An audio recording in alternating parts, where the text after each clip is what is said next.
Just if you can just kind of start, tell me a little bit about, you started this band when you were just a teenager. How did you know that this is what you wanted to do? Like, when did you realize you wanted to be a rock star? I mean, I grew up in doing art. I mean, it started with, like, obviously when I was a little kid, like kindergarten, I started, like, illustrating books. I like to draw. And so I was really interested in, like, reading books. And, like, obviously when I was older, I'd actually, like, write, like, little stories. I write stories and illustrate the books and then bind them together with, like, yarn. And, so I've always been interested in, like, art and media. And then as I got older and more introduced to more music, I kind of took a liking to that. So it's kind of always been in my blood, I guess. I've never really, like, thought about doing anything else other than, like, art. Mm. So I think within like the whole I'm gonna be a rock star like in like the adult world probably hit me when I was about I think I was 15 or 16 and I was in LA and I got invited to play this convention. It was like this national prevention of underage drinking. And so I brought my guitar and I played at this convention and I had some days off and so the gal that I went with was like, let's go to Disneyland. And I was like, I want to tour some colleges and this is where I want to go. And I toured UCLA because I wanted to play piano and be like an accompanist for like, Broadway shows or events or I don't know, touring acts. And I went there and I had my like little audition thing of all the sonatas and concertos and whatever. And I got there and I just like hated it. I hated the normal college. I just didn't like the people. I didn't like it was just boring. I was like, where's like the color? Like the walls are white. It's white floors. Like it looks dingy. I hate this. And so I left being really disappointed and like what the hell? Like I was like this is gonna be boring. And so I like ended up somehow at the Musicians Institute. It's like a trade school for contemporary artists. It's around the Hollywood Boulevard. And I wound up there and I loved it. I mean there was color and it was just the people there loved what they did and I mean, it wasn't like a super crazy accredited school, like, but I was like, I don't care. Like, these people are learning what they want to learn, and they're doing what they want to do, and it looks like fun. And so right then I was like, I stood on the boulevard, and I threw away my audition tape to UCLA, and I was like, dude, I want to be a fucking rock star. Like, that's what I fucking want. This is it. I mean, like, I was always kind of going for backup plans, because, I mean, my mom is a very, like, practical person. She's a teacher. She's always, go with the safe, which a lot of people are like that. Most people in life are, go with the safe plan. And that's when I was like, no, fuck that. I'm gonna live my life how I want to live it because otherwise I know I'm not gonna be happy. I might as well at least try. Absolutely. That's such a great story. And you're right. And I'll tell you what, I work at a college. I work at a university in Ohio where all the buildings are brick. They all look exactly alike. So I totally get what you're saying. I really do. Yeah. So how did you hook up with the rest of the band then? I mean, so after high school, I came to Minneapolis and I started going to it's a college. It's more of like a trade school for musicians and music industry people. And I just kind of started networking with people who were going there. Obviously, they were like-minded. And just kind of went through people. I mean, most people that were going there wanted to be more of like studio musicians or accompanists. And so the whole, like, let's get in a van and tour the country wasn't for them. And so I was kind of cycled to people, and I actually found Brent, like, a year after he had dropped out of the school. But I met him in school because, like, we weren't really friends or anything. And then I got a recommendation for, like, a year after he quit. I was like, oh, Brent, okay. And he ended up joining in, was it 2012 or something? And then, which was like the first year of the band, and then we had Cody. We had another bass player before Cody was crazy good, but he had another band that he was in they're actually really really great too. And so obviously it became a lot to be touring with us full time, and then doing what he does. And so I was like, let's just find somebody who wants to tour full time. And so Cody came in the mix like. I want to say mid 2013 he started subbing and then he was in full time 2014. And so we kind of have a little bit of a history with all three of us. Mm-hmm. And we've just been rocking it ever since. Yeah. So tell me about your first live show as a band, like you guys together, your first live show. What's it like? I've actually never been asked this question. That's really interesting. That's a really good question. I think the first thing we did as like the beginnings of City of the Week was an open mic at the college we went to. We weren't at City of the Week stage yet. Like we hadn't come up with that name, and it was like the first thing that I tried to do as like a group thing. And we only had a couple songs, and it was pretty bad. I mean, not gonna lie, like I was still 17, maybe just turned 18, and the people I was with, like we had written our first couple songs, and they were just atrocious too. And so I mean, it was rough, but I mean, it was all of our peers. It was a college show, like an open mic, so they were all there, and of course they all really loved it. And then, like, the first show as City of the Week with a little more solid lineup was probably like a month after that. It was a venue called Station 4. And it's actually a pretty legendary venue. It's in downtown St. Paul where we all actually reside. And it's a really famous metal venue. It's shut down now, but it was actually, I think it was a pretty good show. I mean, thinking back, we were opening for some local called Tiger Blue or Blue Tiger, and they had like 200 likes on their Facebook page. And I remember thinking, oh my God, they're so famous. We were just like these little kids. They have a Facebook page right now. Like, I don't know, like we just thought like, oh my God, we have to open for them. Like, oh my God. And so, I don't know, we played in front of probably 20 people and had no clue what we were doing or how to set up our own stuff or anything, but we suffered through it, and we were on our way. We decided to never stop playing shows, and there you have it. Yeah. So, and you've done a ton of touring, and you've toured with two of my favorite bands are Adelita's Way and Stitched Up Heart, and I see that you toured with both of those bands. So, who have you toured with that you think you've enjoyed the most, had the most fun playing with, or learned the most from, maybe? Like, what stands out in your mind? We toured with so many acts, You have. or like opened for them, or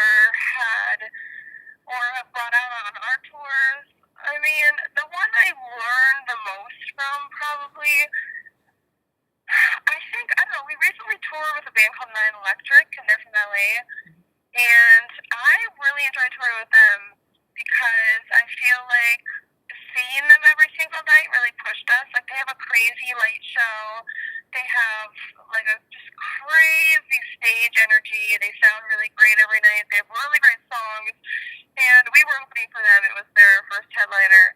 And I don't know. I mean, I feel like that's the most recent one that sticks out in my mind. And seeing them play every night, they just felt like, I mean, it was still small stages. I mean, they're capped like 200 rooms to play with them. But I just felt like on those small stages, they were still like larger than life. And there was never a time I didn't want to see them play. So like every single time I was like, oh my God, I have to go see them. And I don't know, and they were really fun and kind of taught us. So me, I think when I first started touring, I was always really uptight, and I'm still pretty uptight. I want to make sure we get to our destination without breaking down, and I obviously have to save my voice as a singer. I can't be partying all the time, but they kind of taught me how to let loose a little bit, and you can put on a killer show every night and still have fun, stay up late, and they're the most recent ones to stick out. But we've toured with a ton of amazing bands. Adelita's Way too. I actually learned a lot from Rick, the singer. I mean, he's like a business, they're independent and everything. And so Rick really knows his stuff when it comes to the business side. And I actually just saw him probably like 2 weeks ago in Atlanta. We went to that Adelita's Way show with Hinder, and they put us on the list, and so we went, and obviously was nerdy now with Rick. And so I missed touring with him. I told him, like, you better take us out again. Because the early run with them was pretty short. Like, we didn't get a whole lot of dates. So I was like, I want to go out with you guys again.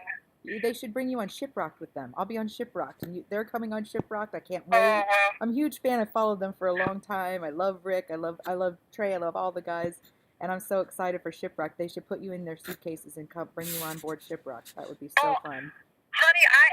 them. I literally, that's one of the first things I said. We were at the airport. I ran into them at the airport. I had an 8-hour wait before, because I was touring with another band called the Scars Healing Time. Amazing also, by the way. And I got in at noon, and they're like, yeah, we're going to get there at 8. So I'm like, oh shit, well, I'm going to hit the bar. And I like ran into the guitar player and ran into Rick. I'm like, the hell are you guys doing here? But they're like, yeah, we're gonna go to Shipwrecked in January as we're talking. I'm like, do you need a crew member? Do you need like a TM? Do you need a sound person that I can like learn to sound? Like, I don't know. Yeah. Trying to think of any little way. And they're like, they're pretty, I guess they're really strict about, like, the Shipwrecked is really strict about like crew members, because obviously there's very limited space on that boat. So I was like, damn it. It's so fun. It is like a life-changing experience for the people that are on it. I don't know about for the musicians, but it was so much fun. First time I met Stitched Up Heart was on Shiprocked, and I discovered a lot of new bands, and it's really, really a great experience. I really love it. And so you've done a ton of big festivals like Rock Fest and Warped Tour and Chicago Open Air, huge festival, one of my favorites. How is it different playing for like the huge festivals versus some of these smaller, cooler, more intimate clubs? And do you have a preference one over the other?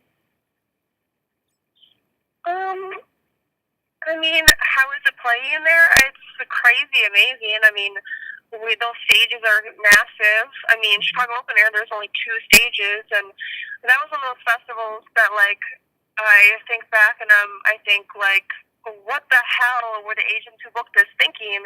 I mean, it was literally all massive arena selling bands. Yeah. I mean, even like the smaller like support acts were still were charting like top 10 on radio. Like they had like Through Fire, Gemini Syndrome was like the baby band one of the days, and Gemini Syndrome was on a major label. Mm-hmm. They've topped the charts, and it's like we were the baby band like the second day it was, and I'm like.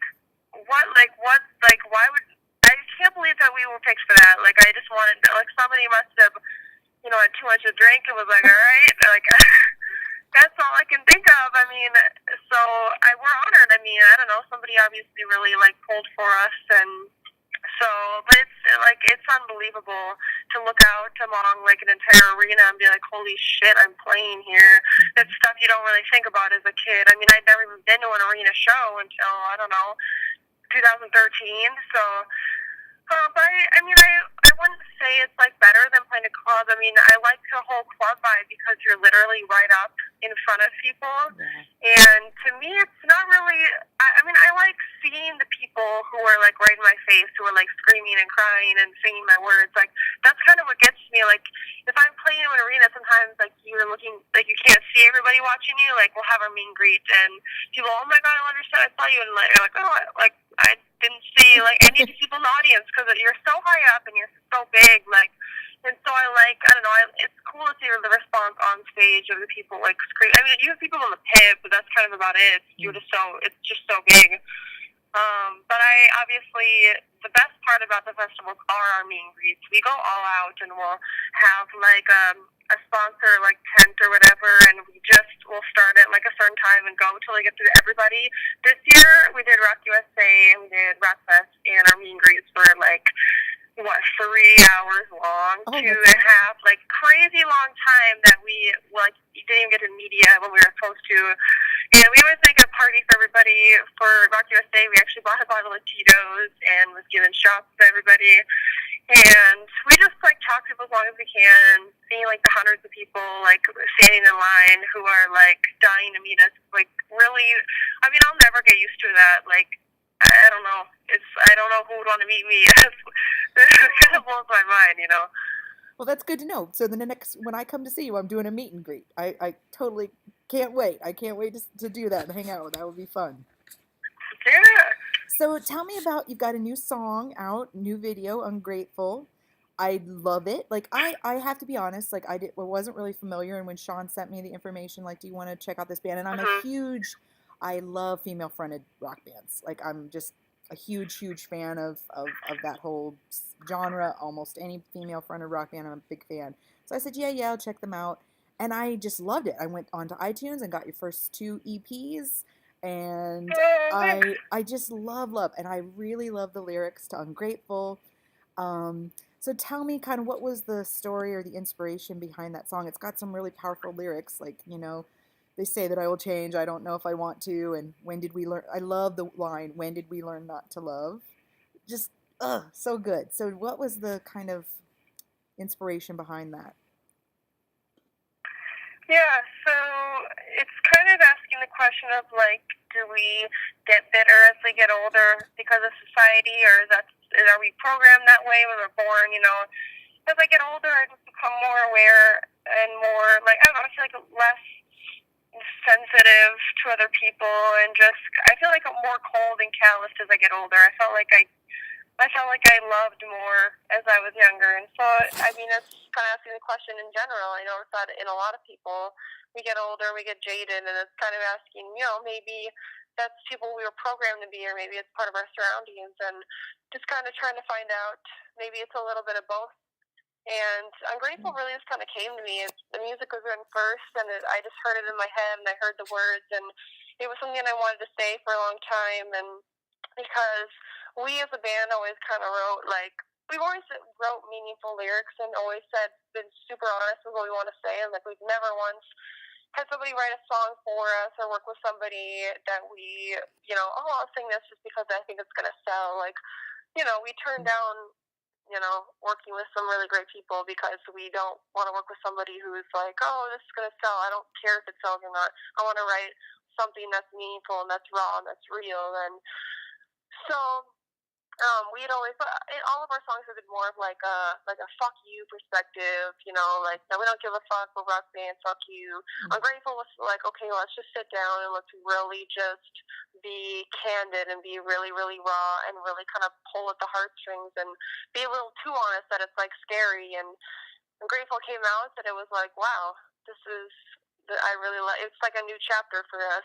Yeah, I respect that so much. I really do. I'm also a lyrics girl. Like I might not like this a song at first, and then I hear the lyrics, and it just if they speak to me, it's like it changes the whole way you perceive a song, and I think that's so important. I really, really respect that. Oh, absolutely. So I Thanks. also saw the video, and tell me about that. Who came up with that, and who decided to do it where it looked like you were freezing your butts off?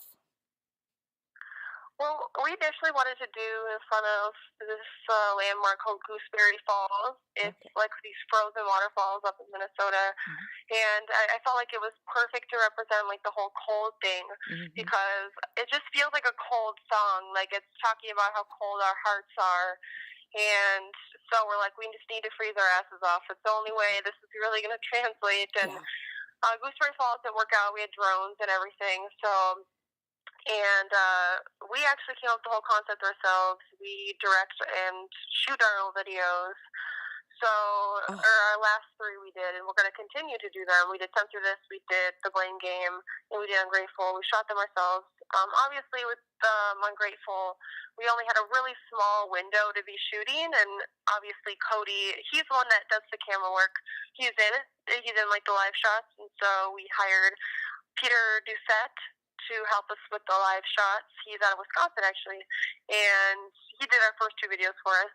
And then we hired a drone operator to run the drone while we were playing. And so it was just kind of a lot at once. You had a camera in front, you had cameras going around you, and but it's really cool. Like we always take control of our videos. Recently, and we are going to continue shooting them ourselves because we like it's just so refreshing and create like satisfying to look back at your video and be like, oh my God, I created this, and it brings your vision to life. It's not somebody else's vision. Most bands, like when they shoot a video, they hire somebody and then they, like the director, producer, they take control. Like the yeah. artist shows up and they're supposed to show up, they leave when they're supposed to. But to me, you can tell when artists do that. And I mean, that's most artists, that's most big artists too. And like, I don't like, to me, that doesn't make for a timeless video. Mm. A timeless video is something that it's still art, it's still part of the music. I just don't know how musicians can come in and just shoot the video and leave and not have they get literally like a lot of my friends I've talked to like, yeah, I get the video premieres today. I haven't seen it yet. It's like, what? Yeah. Like, I watched the raw cuts and I helped shape it and form it and little pieces here and there. And I mean, it took us probably like 4 days to shoot Ungrateful, getting every little aspect perfect, getting the props, traveling. We shot multiple locations in multiple cities, and I mean, just seeing your art, like, it's art. To me, the video is just as much part of the art as the song is. And because I'm a very visual person, I'm not really like an audio person. Mhm. Weird, I'm a musician, I know. But I like to see it. I like to see the colors, and I like to see seeing it brings it to life. There's lots of songs that I've heard that I've been like whatever to, and then I see the video and it's like my favorite song now because Yeah. I get it and I understand and I can process it and it like pulls on my heartstrings. So I'm really proud of Ungrateful. I can't wait to try and top it because we're going to top it. Yeah, it was awesome, and it's so funny that you just mentioned when you were just answering that question. So if you saw my notes, I said, "Ungrateful, love the video, especially the shots on water," and then right after that I said, "You have great videos in general. The Blame Game and Censor This are two of my favorites." So it's so funny that you mentioned those too. Love them, both Oh awesome. yeah. I can't believe that you do your own videos and I'm not they were very high quality, like good thematic, great videos. That must take a ton of work. I really, really admire that. That's amazing.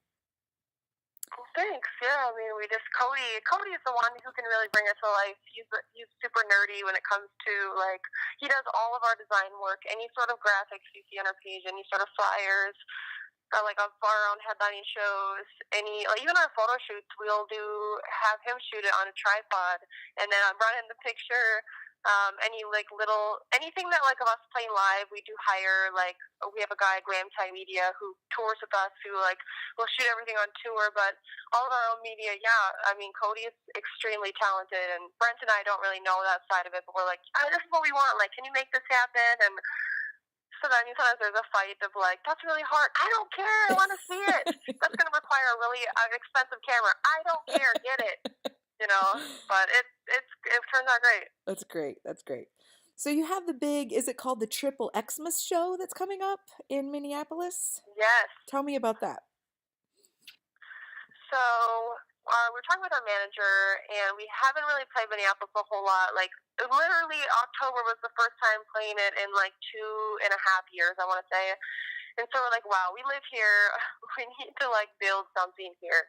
And so he's like, a lot of my bands do a Christmas show in their hometown where that's kind of like their main event, and that's what they do. And they have exclusive Christmas merch, and it's like an event that you can't miss. And so we're like, yeah, let's build that in our hometown because there is a kind of a domination on certain holidays. This band called Blue Felix here, who does a great job. They play in town maybe like 3 or 4 times a year, and they have like every year they have the same events. They have the back to school smoke out, which is like in early September, and then they have the Halloween Hellfest, which is around Halloween. And so there's these theme shows that are going to come up. And so I'm like, and there's not really any on the Christmas market. So I'm like, let's steal this market. And so basically, details. There's a ton of them. It's going to be us headlining. It's going to be Gabriel and the Apocalypse as well. They're amazing, female fronted. Check them out if you haven't. Okay. We've toured with them before. They're really great. And then a band called Straight Jacket. Cody actually filmed one of their last videos. And Boomtown Riot is like kind of like a little bit softer sounding band. Like called probably like the Killers. Oh. Is probably the closest I compare it to. They're really talented guys. Really, really talented. And 10% of the door and all the ticket sales are going to go to a local animal rescue. Obviously, as this is a way for us to make money, but as much as we need money, there's somebody else out there who needs it more. That's kind of my mentality. So we're going to donate 10% of the door to a local charity that needs it most. Obviously animals are a big thing for me, so that's where it's going to go. That's awesome. And then we're giving away a guitar courtesy of Capital Guitars. We're going to have a costume contest. Whoever dresses the most festive is going to win that guitar. And we also have Iron Rhino tattoo gift cards. They're an amazing tattoo shop in the cities. And so we're going to do some drawings for that, give some prizes away. And anybody that gets a pre-sale ticket gets a Stef and Lindy. Lindy's the singer of Gabriel and the Apocalypse. They get a poster. It's $10 value. You get it free with their tickets, and we have people all around the country asking, "Can we buy those?" I'm like, "You got to go to the show." Oh. Well, I live in LA. I'm like, "Fly there." But no, we're gonna release it for people who obviously can't make it. We just want to have some incentive for people in the area to get through the door. Yeah. But we'll make it happen for everybody. And yeah, I think that's kind of all the details. There's going to be a limited edition beer through Lift Bridge Brewery and the radio station 93X. And it's only going to be available at Route 47. That's the venue, the week of our show. And so if you want to try some beer in the dark, you better come to our show because you're not going to get it anywhere else. Oh my gosh, it makes me want to. If I had just had ankle surgery, so like I'm not even able to walk right now. Otherwise, I'd be on my way. I'd be driving up there. That sounds like so much fun. I love it. So we've taken half an hour, and I don't want to take any more of your time. But tell me about what are your plans for the holidays? Are you gonna have some time off and enjoy the holidays, or any special traditions? The last 5 years we've been a band, I have always worked straight through the holidays. I've always, even if it's like working retail just to like try and get some more money to put in the band or whatever it may be. Yeah. I've obviously this year, in the past when we're like still playing shows and everything, it's so cold and we don't have heat in the van and our locks freeze. We have to cut them off. The van will die, so we got to take separate cars. Like it's just a mess to play shows. And so this is the first year I was like, you know what? No, I don't care if we have some good show offers, which we've already gotten some. But I'm like, no, like this is not worth it for us anymore. We're gonna die out there trying to play a show for a couple $100, and it's a lot of hassle because we park our van in our trailer in Rochester, Minnesota. So it's a 3-hour round trip just to get the van and then bring it back. It's like a 6-hour round trip then to get our van and trailer and then bring it back. So right there, it's just kind of a pain in the butt. And when you have no heat and then driving to wherever we need to drive, it just sucks. And it's a lot of work and it's a lot of, our gear gets wonky because it's too cold. And so I pulled the plug on any shows. November 29th in Illinois was actually the last one of the year, except for the Triple Xmas, which is in our hometown. And then I was hoping to take off till about March.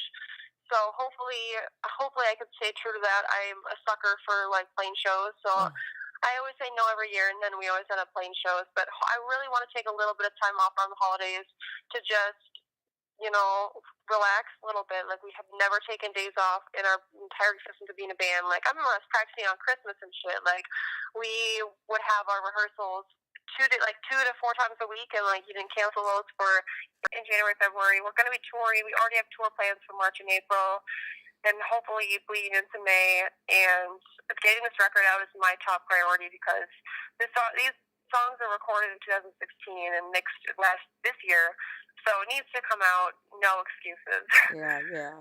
Well, I can't wait. I can't wait for the new album. I hope you guys are touring somewhere near me. I travel all over for concerts when I can walk. So, if you, I really hope I get to see you in the new year. Thank you so much for taking this time to talk to me. It was so much fun. If there's anything else we can do, Sean is a big fan. I'm a big fan.